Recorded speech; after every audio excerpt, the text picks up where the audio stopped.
नमस्कार प्यारे बच्चों, आज हम करेंगे आपकी 11वीं की हिंदी पाठ्य पुस्तक वितान से पाठ 3 आलो आंधारी के प्रश्न उत्तर।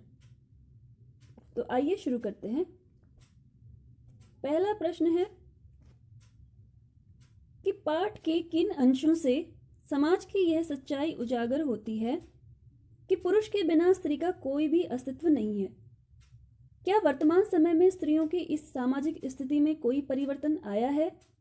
तर्क सहित उत्तर दीजिए।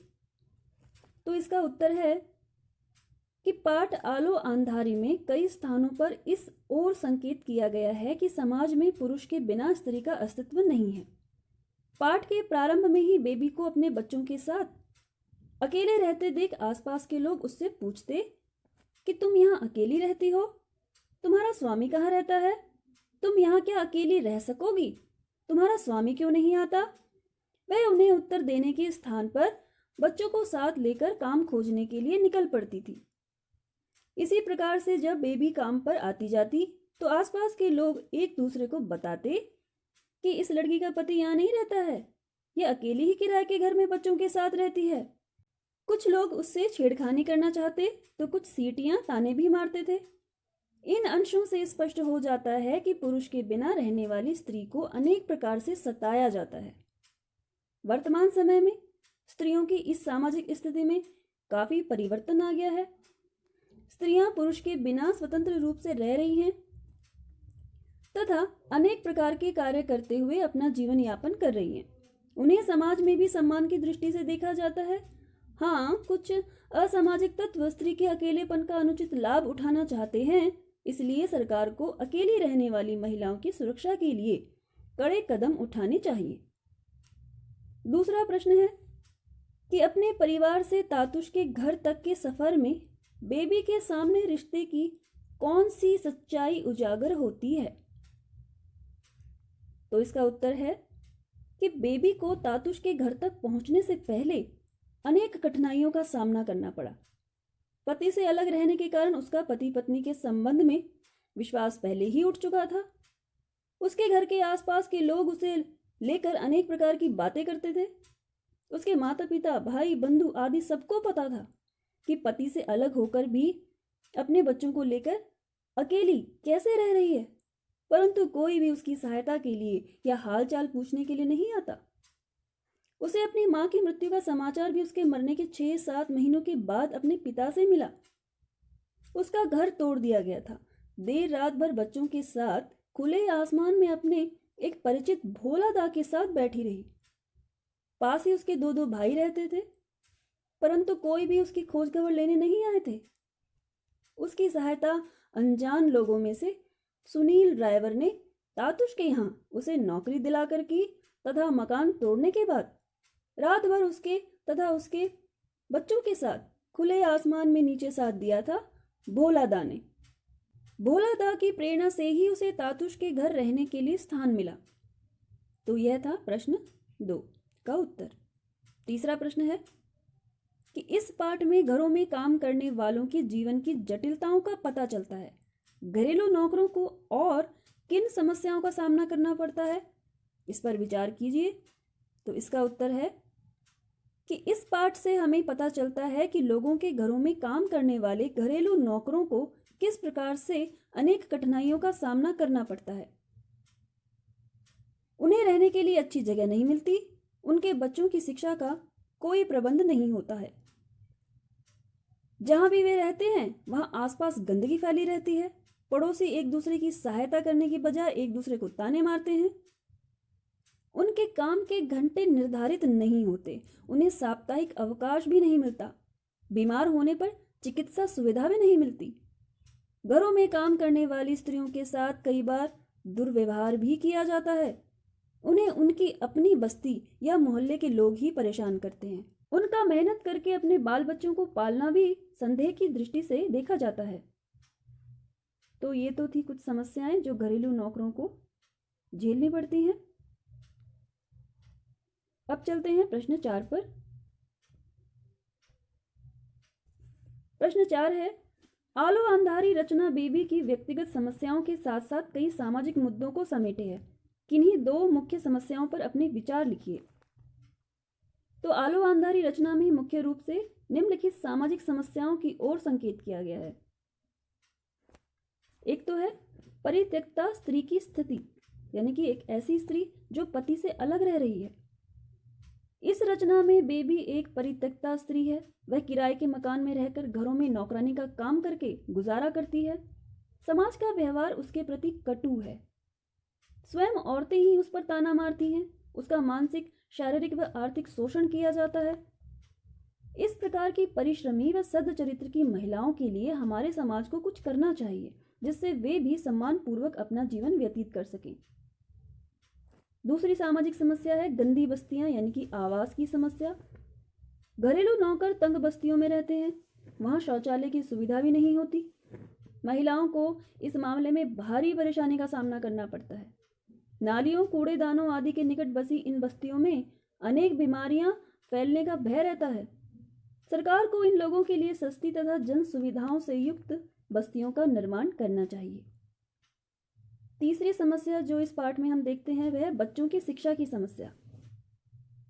घरेलू कामकाज करने वालों के बच्चे ऐसे ही लावारिस गंदी बस्तियों में पलते हैं तथा गंदी आदतें सीखते हैं। इनके लिए सरकारी स्कूलों तथा छोटे बच्चों के लिए आंगनवाड़ियों की व्यवस्था हो तो इन्हें शिक्षा के साथ साथ अच्छा भविष्य मिल सकता है। तो ये तो था प्रश्न 4 का उत्तर। इसमें प्रश्न में पूछा गया था कि 2 सामाजिक समस्याओं की ओर संकेत कीजिए, लेकिन हमने यहाँ पर 3 समस्याओं की चर्चा की है, तो आप चाहें तो उत्तर में 2 ही लिख सकते हैं। तो अगला प्रश्न है प्रश्न 5, तुम दूसरी आशा पूर्णा देवी बन सकती हो। जेठू का यह कथन रचना संसार में किस सत्य को उद्घाटित करता है? जेठू का यह कथन यह बताता है कि परिस्थितियां चाहे कितनी ही विकट क्यों ना हो, मनुष्य इच्छा शक्ति से अपने लक्ष्य को प्राप्त कर लेता है। आशा पूर्णा देवी भी आम गृहिणी थी। सारा दिन घर के कामकाज में व्यस्त रहती थी, परंतु उनकी लेखन में रुचि थी। परिवार के सो जाने के बाद वे लिखती थीं और लिखते लिखते विश्व प्रसिद्ध कथाकार बन गई। आशा पूर्णा देवी के इस उदाहरण से प्रेरणा लेकर वे बेबी को भी निरंतर लिखते रहने के लिए कहते हैं और आशा करते हैं कि यदि वह अपना लिखना निरंतर जारी रखेगी तो वह भी एक दिन दूसरी आशा पूर्णा देवी बन सकती है। तो यह तो था 5वां प्रश्न और उसका उत्तर। 6ठा प्रश्न है, बेबी की जिंदगी में अगर तातुश का परिवार न आया होता तो उसका जीवन कैसा होता?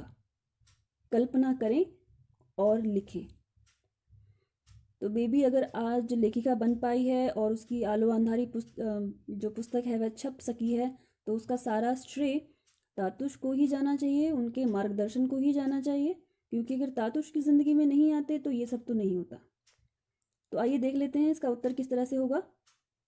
बेबी की जिंदगी में तातुश का परिवार न आता तो उसका जीवन अत्यंत दयनीय हो जाता। उसे गंदी बस्ती में रहने के लिए विवश होना पड़ता। उसे काम की तलाश में जगह जगह भटकना पड़ता। बच्चों की पढ़ाई तो हो ही नहीं पाती। उसके बच्चे अनपढ़ रह जाते। बच्चे या तो आवारा बन जाते या बाल मजदूर बन जाते। अकेली औरत होने के कारण उसे समाज के लोगों के अश्लील व्यवहार का ही सामना नहीं करना पड़ता, बल्कि लोगों के शोषण का शिकार भी होना पड़ता। बड़ा लड़का तो शायद ही उसे मिल पाता। उसे पढ़ने लिखने का तो अवसर बिल्कुल भी नहीं मिलता। इस तरह बेबी का जीवन चुनौतीपूर्ण तथा अंधकारमय होता। तो ये तो था प्रश्न 6 का उत्तर। और आइए अब देख लेते हैं कुछ अतिरिक्त प्रश्न जो आपके लिए महत्वपूर्ण हो सकते हैं। बेबी के चरित्र की विशेषताएं बताइए। तो बेबी के चरित्र की पहली विशेषता है कि वह साहसी और परिश्रमी है। बेबी पति के अत्याचारों को सहन न करते हुए उससे अलग किराए के मकान में रहने लगी। वह लोगों के घरों में काम करके गुजारा करने लगी। वह दिन रात काम करती थी। तातुश के घर का अत्यधिक काम वह शीघ्रता से कर लेती थी। वह हर स्थिति का सामना साहस से करती थी। घर तोड़े जाने के बाद वह रात खुले आसमान के नीचे गुजार देती है। उसकी दूसरी विशेषता है कि वह अध्ययनशील है। बेबी को पढ़ने लिखने का शौक था। तातुश की पुस्तकों की अलमारियां साफ करते समय वह उन पुस्तकों को खोल खोल कर देखती थी। तब तातुश ने उसे आमार मेये बेला पुस्तक पढ़ने के लिए दी तथा बाद में कॉपी और पेन भी लिखने के लिए दिया। तातुश की प्रेरणा से उसने लिखना शुरू किया।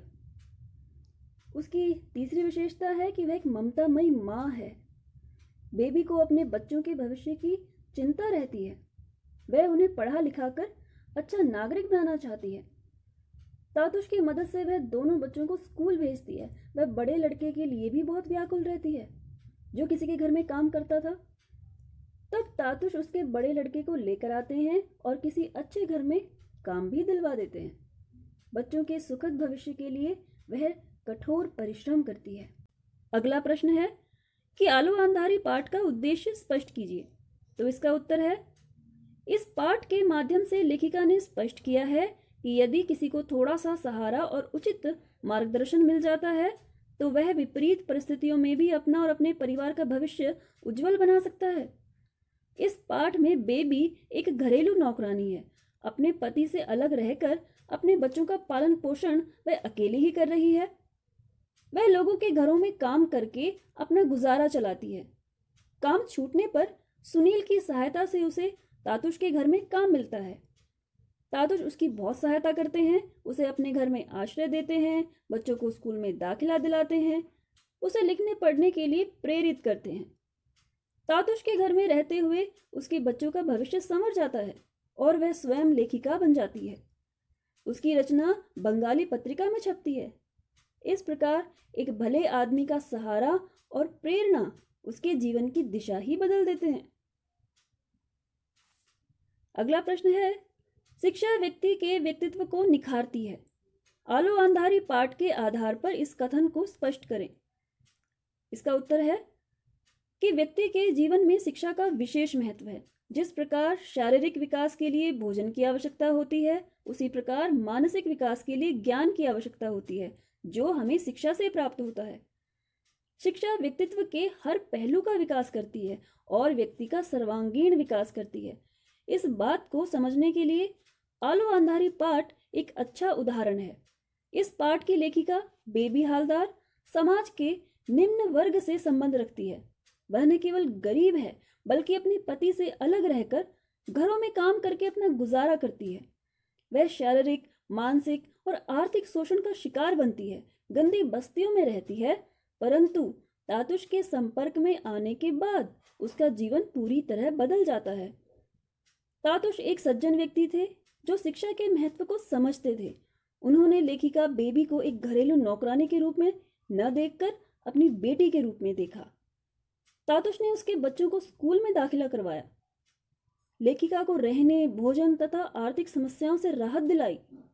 उन्होंने बेबी को पढ़ने लिखने के लिए प्रोत्साहित किया और इस सब का परिणाम यह हुआ कि एक दिन बेबी नौकरानी से लेखिका बन गई और समाज में प्रतिष्ठा की हकदार बनी।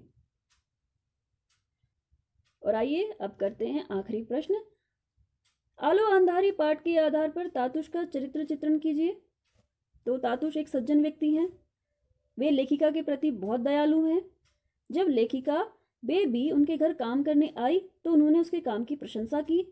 वे उसे अपनी बेटी के समान समझते हैं। वे उसे कदम कदम पर प्रोत्साहित करते हैं। वे बेबी की पढ़ने के प्रति रुचि देखकर उसे कॉपी पेन देते हैं तथा उसे लिखने के लिए प्रेरित करते हैं। उसके बच्चों को स्कूल भेजने की व्यवस्था करते हैं। उसका घर टूट जाने पर उसे अपने घर में आश्रय देते हैं। उसके बड़े लड़के को ढूंढकर उससे मिलवाते हैं और उसको अच्छी जगह काम भी दिलवाते हैं। जब कभी बेबी के बच्चे बीमार होते वे उनकी दवाई व इलाज का प्रबंध करते हैं। वे बेबी के लेखन को अपने मित्रों के पास भेजते हैं। उन्होंने लेखिका में लिखने का आत्मविश्वास जगाया, जिससे आगे चलकर वह एक लेखिका के रूप में प्रसिद्धि पा सकी।